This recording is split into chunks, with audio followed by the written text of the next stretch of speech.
Welcome back, Washington football fans.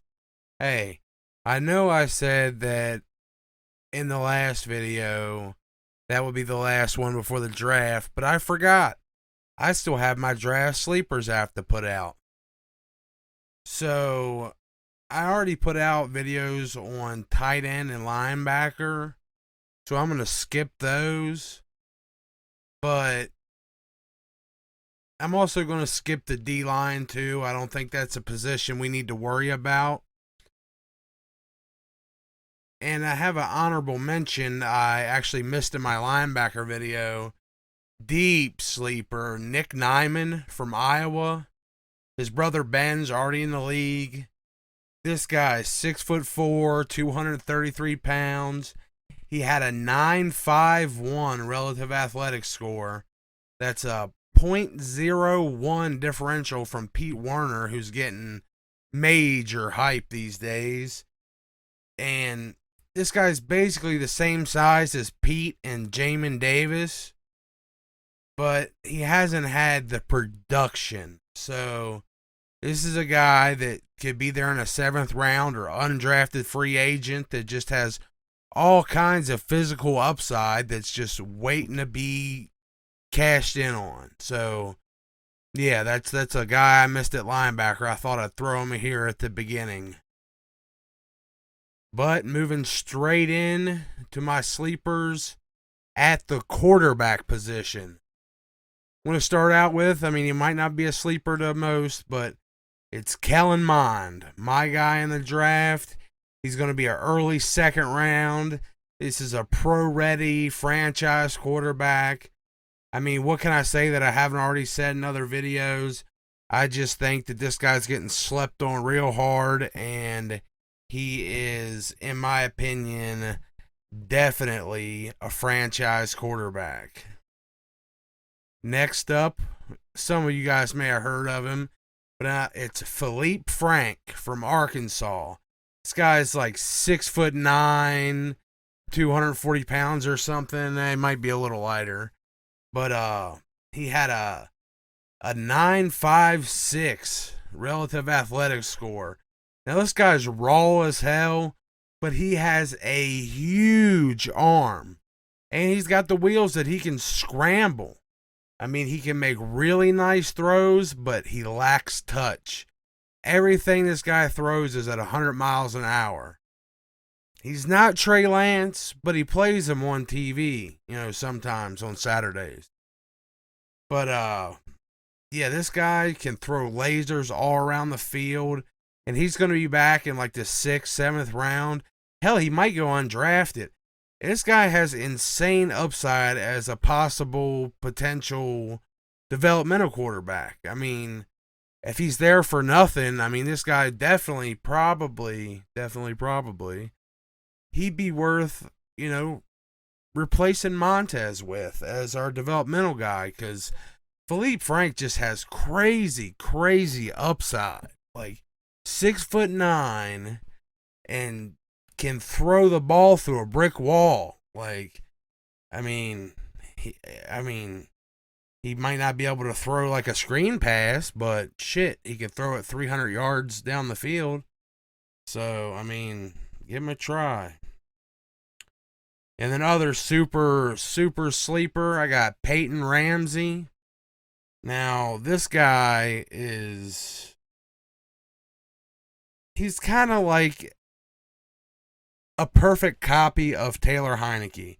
He's a little bigger, and he hasn't had any injuries in college. I was looking at him before when I thought Heineke was going to be our guy. But I think this guy's got some skills, and he could play the game like Heineke did, but with seemingly less chance of injury. So, that's a great option for somebody that's going to go undrafted. Then next up, I'm moving into my wide receivers here. First, I got Tylan Wallace from Oklahoma State University. This is one of my favorite wide receivers in the class. He's 6 foot tall, 190 pounds. He's got great contact balance. He's got some deep speed, but he's a hard runner. This guy's like a power back when he gets the ball in his hands. It's kind of crazy for his size. And he's a guy that's willing to lay out for it. Like he'll definitely go out and get it. I really like Tylan Wallace, and he should be there in the 3rd round. And another kind of similar wide receiver that should be around the 3rd or 4th round is Amir Smith-Marset from Iowa. He's 6'1", 180 pounds. He's got great speed. He's got great hands. He can get pretty shifty. He can break away from you. He can juke you. He can snag difficult throws. And this guy, he also has return value. Like, this is somebody we could definitely put back to return kicks and punts that we don't have to worry about coughing it up like Sims. So, definitely a guy. Now, he's going to kind of go in that 3, 4, 5 range. So, I mean, definitely if he makes it back to the 5th round, that's great value for him. Then another guy in kind of the same mold is Marquise Stevenson from Houston. He's 6 foot tall, 190 pounds. He's just a slick, speedy wide receiver that's a yak machine. Like I said, he's got value as a returner, and he's got some breakaway speed. Like when you get him out there in space, and nobody's catching this guy. He's kind of impressive. Now, he had some injuries, I think, that kind of set him back a bit, but he'd be great value in the 6th round, which I think he's probably like a 6th round pick. And then I mentioned this guy before, but Simi Fehoko from Stanford. This guy is 6'4", 230 pounds, and he has legit 4.4 speed. I mean, this guy had a 9.17 relative athletic score. Like, that's pretty impressive for a wide receiver that big. Now, he's a monster. He can pull down contested catches, and he's willing to lay out and dive for balls. And if he catches it in stride, forget about it. He'll break through the arm tackles and just pull away with his speed. Like, this guy kind of fits like 2 of our needs, as like Ron wants a big bodied receiver, and we also kind of need a speedy deep threat. Like, this guy could be a speedy outside deep threat that's a contested catcher all rolled into one. So I really like Simi Fehoko. And then we got TJ Vasher, I believe from Texas Tech. Now, this guy is as hot and cold as they come. Now, he's 6'6" and really skinny at 215 pounds. This guy, if he was in Madden, he would have 100 spec catch and like 70 regular catch. Like, he'll miss or drop the easiest passes and then do a backflip over a corner and catch one in the end zone. It's just crazy. And his size and build and speed, I think if he could pack on some pounds there, he can make a transition in his career. And this could be a kind of Darren Waller tight end kind of guy. He was a wide receiver in college that made the transition, was a little skinnier, and then, but I think he was at least 220, but he still added some weight and transitioned over at 6'6". He could definitely be a great contested catcher if he can get more consistent in the catching department. Now, I've already went over some wide receivers in my mock drafts and talked about them. And this class is insanely deep. Like, I could probably be here for the next hour talking about them. There's at least 25 guys, I think, in this draft that could improve teams. Like, maybe they could take over as as a wide receiver 1, At the very least, there's guys that will be replacing wide receiver 2s and wide receiver 3s. Like, I think there are 25 guys that definitely have the potential to make teams better all around the league. Like, there are teams that these guys are going to be better than some of their starting wide receivers. That's just how it is. It's just a super deep and talented wide receiver group. But I'm going to move on to running back. I think we could use a running back, especially with Bryce Love leaving. And there's two that kind of fit Scott Turner's mold very well. You got Kenneth Gainwell from Memphis, another Memphis boy. Just like we got Antonio Gibson. This guy is a running back that receives very well from any level of the field. He can go in the slot. He can go out wide. He can catch it out of the backfield. And he's also not bad between the tackles. He breaks tackles. He can explode through holes. I mean, he's very well rounded for a receiving back. I mean, this guy is probably the cream of the crop for the kind of running back that we're shifting towards on the Washington football team. And I think he's a late 3rd round, 4th round pick. And then his kind of great value version, that's going to be a theme, is Demetric Felton. He's 5'10", 200 pounds from UCLA.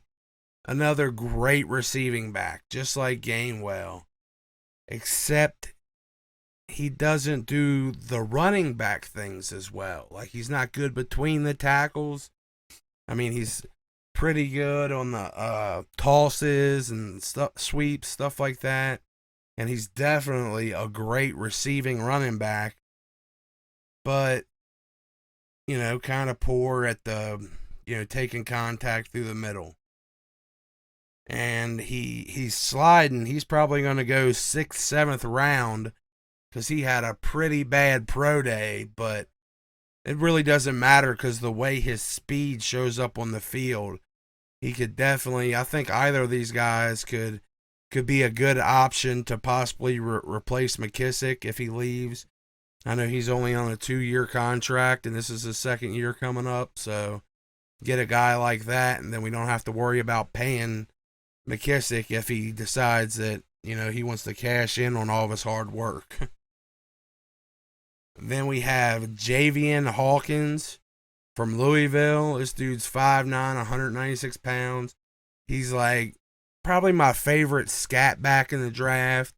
Little shifty, super elusive, and can turn on the jets when he sees daylights and burn defenders. Like, he's an ankle breaker. And he's not easy to take down either. Like, he can break some tackles, at least with his just elusiveness. They don't quite get the hand on him. So he's definitely a good guy to. He'll possibly be there in the 7th. Like, I really think he probably. This running back class is pretty good too, and with the devaluation of it, a lot of these guys are going to be still there late in the draft or not drafted at all. Like my next two guys, they're more the power back type. We got Gary Brightwell from Arizona, and he's 6'1", 218 pounds, but he plays big. Like, this dude plays hard. He's hard-nosed, he busts through tackles, and he finishes the run strong. He's going to be there in the 7th round, or he might go undrafted, but he's kind of like that bruiser. He'd be a perfect guy to, it'd be an upgrade over Peyton Barber, I think. So, yeah, he'd be there later. Then we have Jake Funk from Maryland. Played for the Terrapins. He's 5'10", 205 pounds. He's got good power. He's got good burst. He had a RAS score of 9.76. That's the 3rd highest relative athletic score in the running back class this year.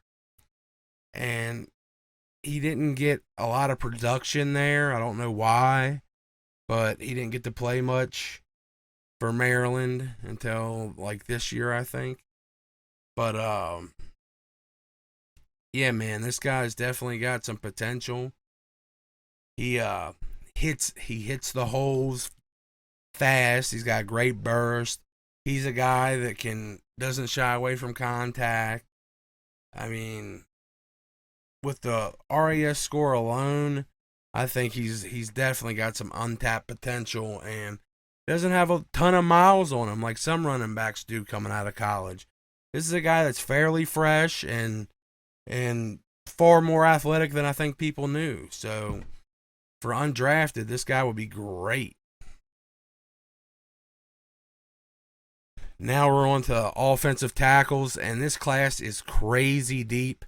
Everybody I'm going to say here is probably a third round pick or later, and some of them can start like right away. Like, first off, we have Brady Christensen from BYU. That was Zach Wilson's tackle. Now, this guy, he had a 9.84 relative athletic score, so this is a big athletic guy. I think he's 6'7", 310 pounds or so, somewhere around there. And like, I believe he could be a day one starter. I think he's already like 24 years old, so it's good that he's ready to start right away.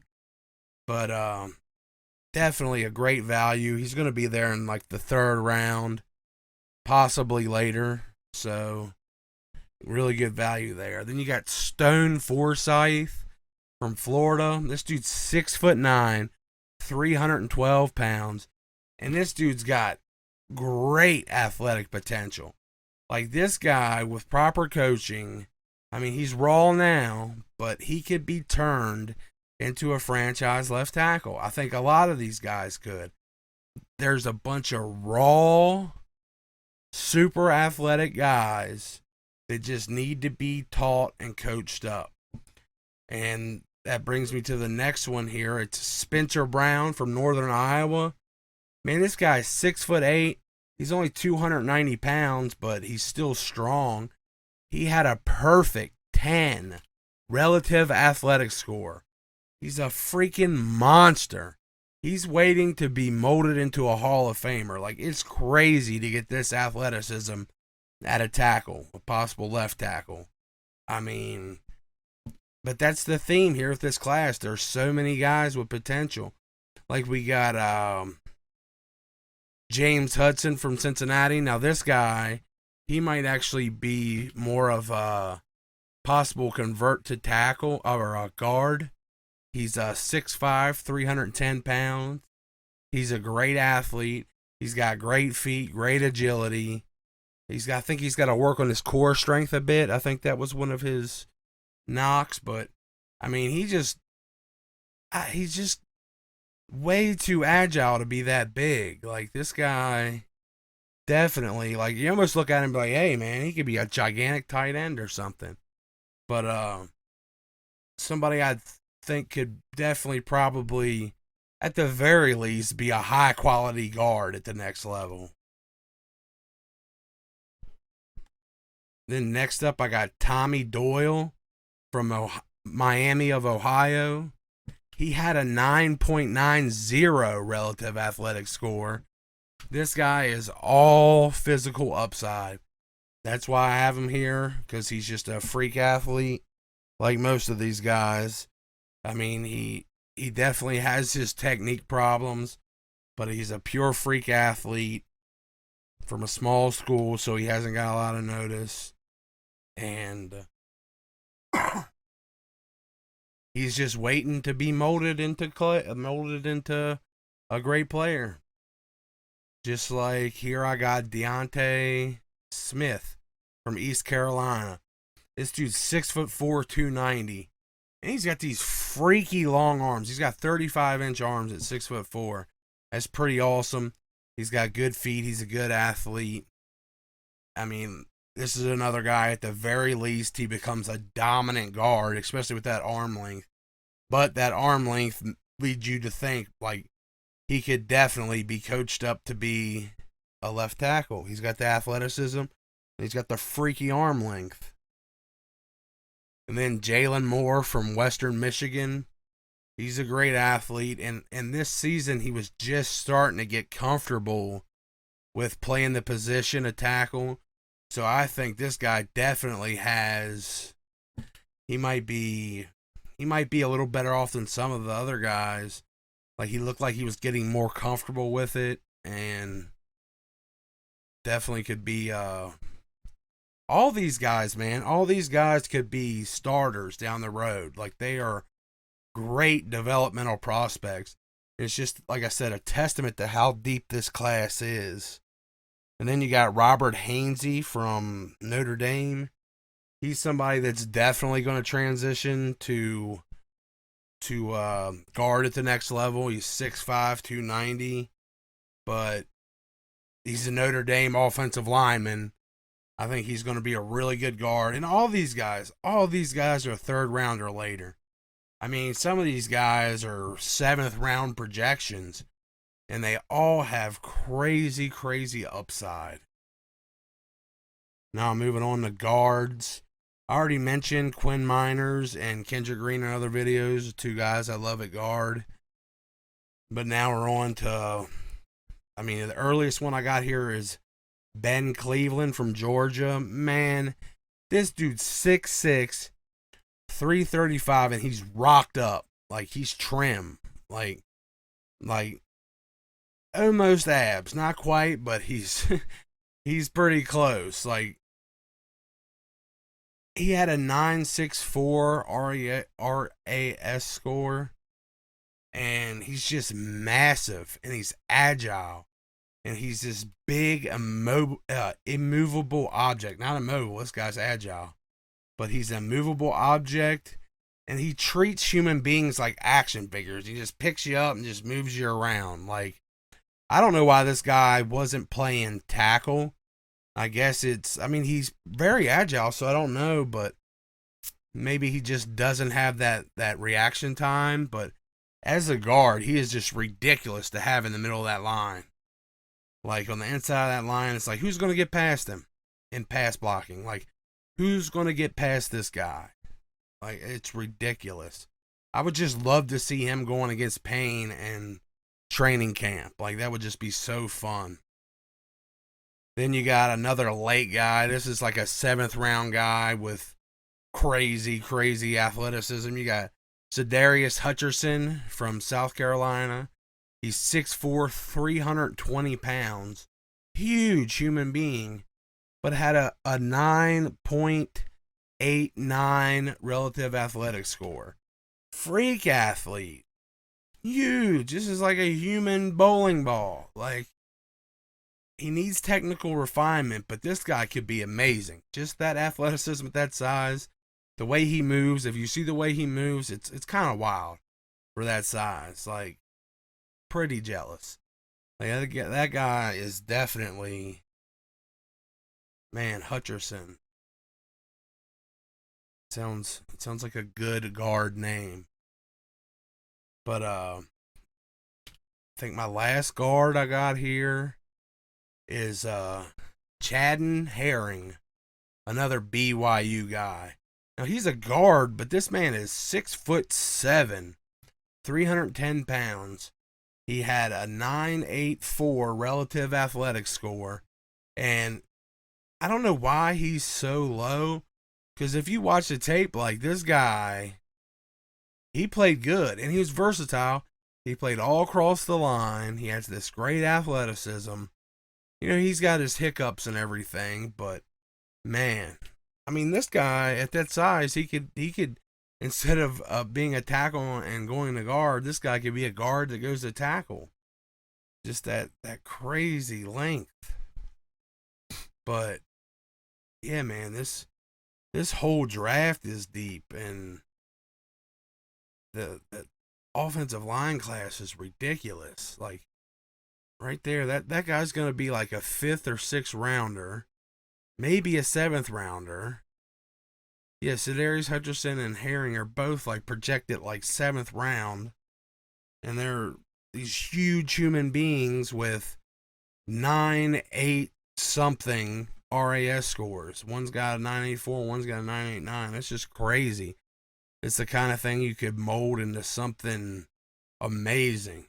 But anyway, on to my corners, trying to get through this pretty quick here. We got Rodarius Williams from Oklahoma State. This guy, I love this guy. This is Greedy Williams' older brother, actually. He stayed back, I guess, got his degree. But this man is a sticky press man cornerback. He doesn't give wide receivers room to breathe off the line. He's a guy that I've talked about before in one of my mock drafts. He reminds me of Carlos Rogers. Definitely, he's going to be crazy value in the third or fourth round, maybe the 5th. But he's going to be crazy value anywhere in there. And then after him, I got another press man guy here.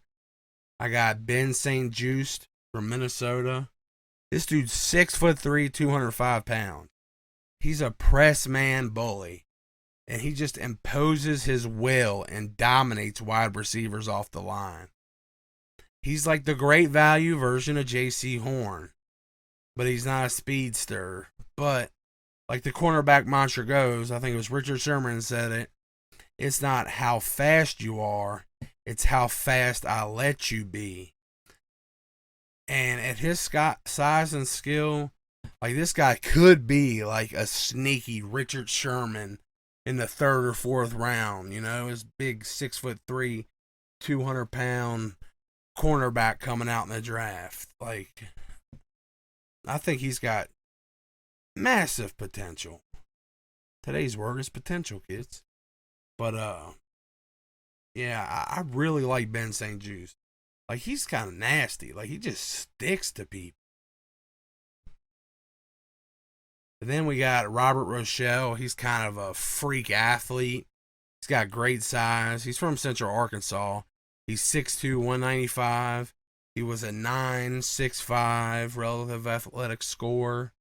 He's just a freak athlete. He's got all the tools to be a great corner. He's just raw as hell. And I see him, like, if he's there in, like, the 5th round, man, he's definitely a guy you should grab. Just because the upside, like, he has all the tools. And I don't think he started. I know it wasn't more than 2 years, I'm pretty sure. I don't think he has many starts, so he's definitely somebody that's flashed some real playmaking ability and some real freaky stuff that could definitely be built on. Then I'm on to kind of my like shutdown guys here. I got Marco Wilson from Florida, who I don't know why everybody's so low on him. Like, I don't know why Chris Sims is so high, but I don't know why everybody else is so low. In the 3rd or 4th round, like, this guy's a crazy value. I mean, he might go in the 5th, but anywhere 3rd round on, he's crazy value. 6'1", 191. He had a nearly perfect relative athletic score at 9.99. He's super underrated in my opinion. Outstanding athlete. He's got great instincts. I mean, he needs some refinement.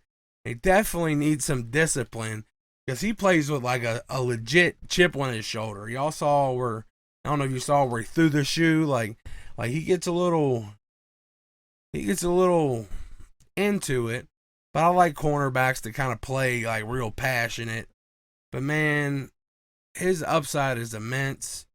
Like, this would be a great guy to get there, you know, mid rounds of the draft. And then I got Jason Pinnock from Pitt. Like, I don't know how I didn't know about this guy at all. Nobody knew about this guy until his pro day. Came out and blew his pro day up, and everybody's like, damn, who's this guy? And went back and watched the Pitt tape. He's 6 foot tall, 200 pounds.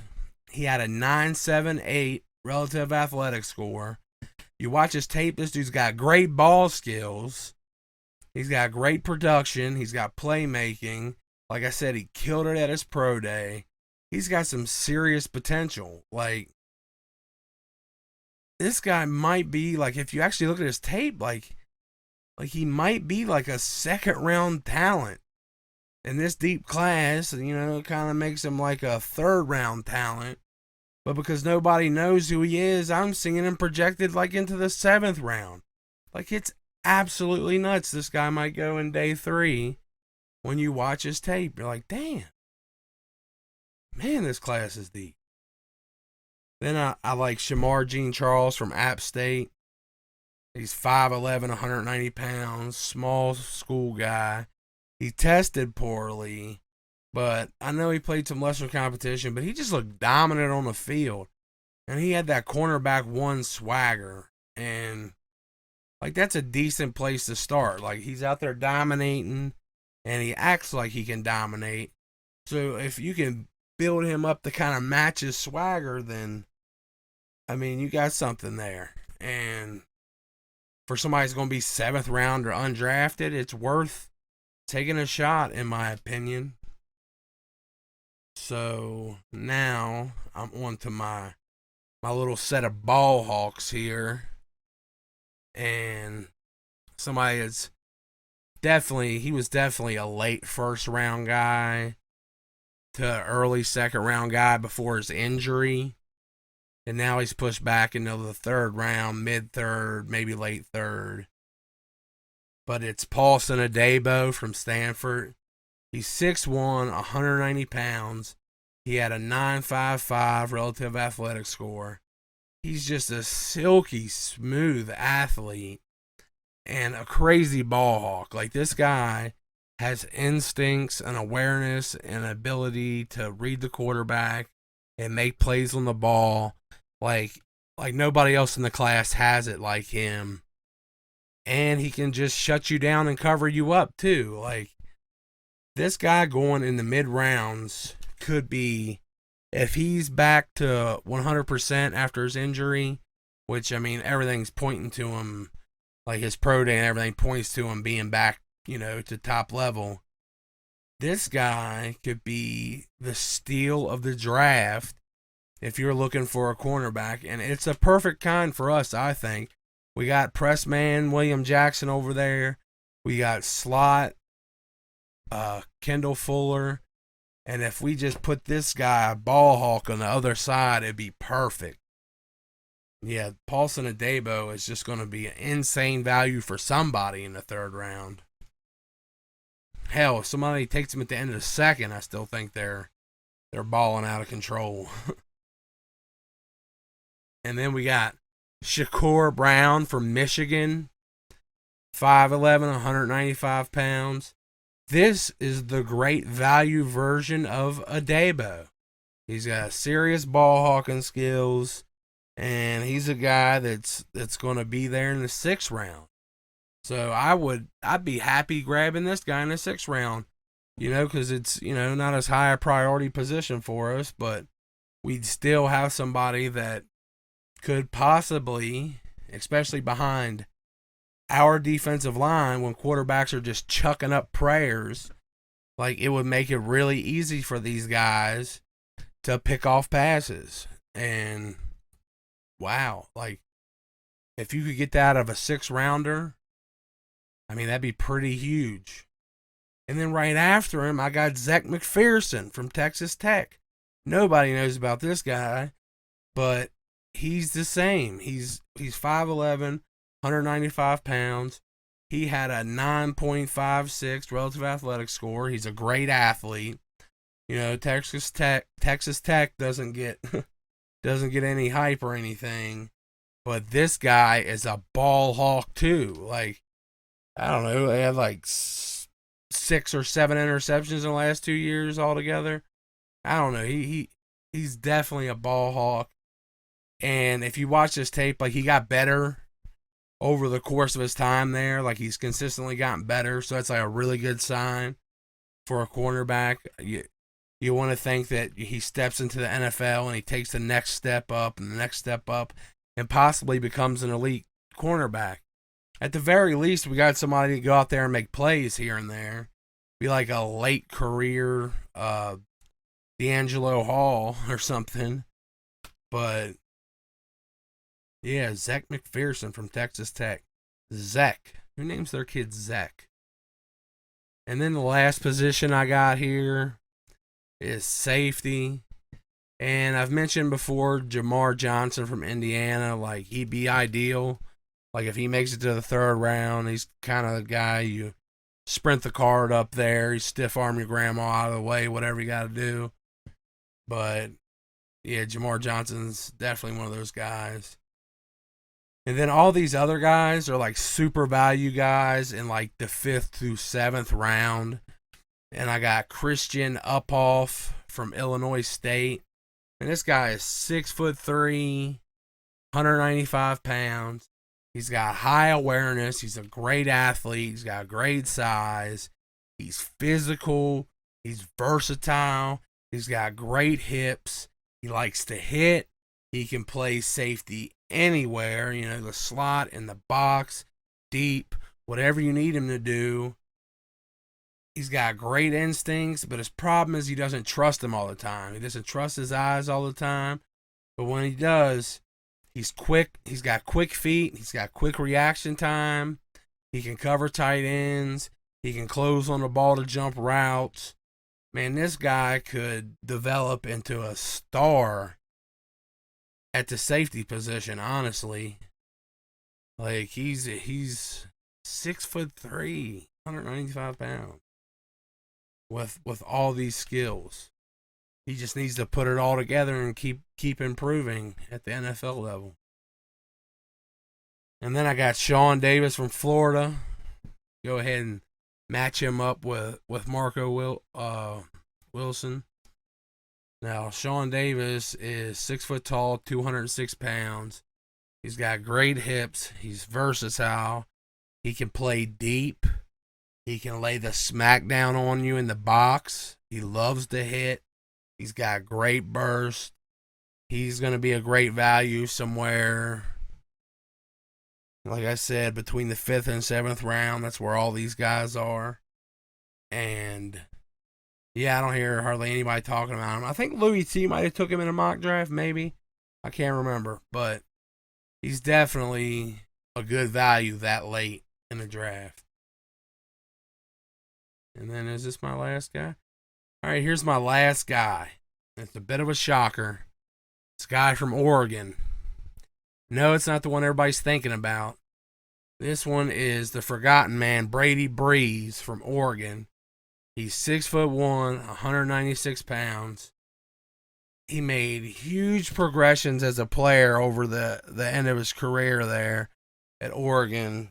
And he started really bringing it together towards the end of 2019. He had everything going down the stretch. I don't know how many games it was, like 5 or so games. He was looking like a real playmaker. And then everything happened, and he didn't get to play this year. Nobody in Oregon did, I don't think. But it's kind of tragic. But if he has continued to progress and learn and apply himself, then, I mean, he's only going to take a bigger jump.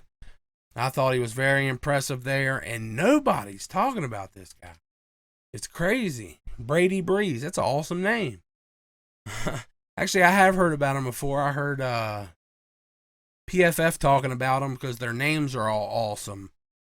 Like Javon Holland, Brady Breeze, and somebody else. Like, they had awesome names in the Oregon secondary. I can't remember who the other guy is. But, oh, it's going to bug me now. But, yeah, comment below if you know that other guy on Oregon's secondary that's got a kind of nifty name there. That's all I got for you. I'm actually going to get it out here, with some time before the draft, so you guys can look at them and look out for my sleepers and see where they go, see who they go to. But yeah, these are guys I think all provide excellent value, 3rd round or later. All of them fall around that range. That's kind of what I see as a sleeper.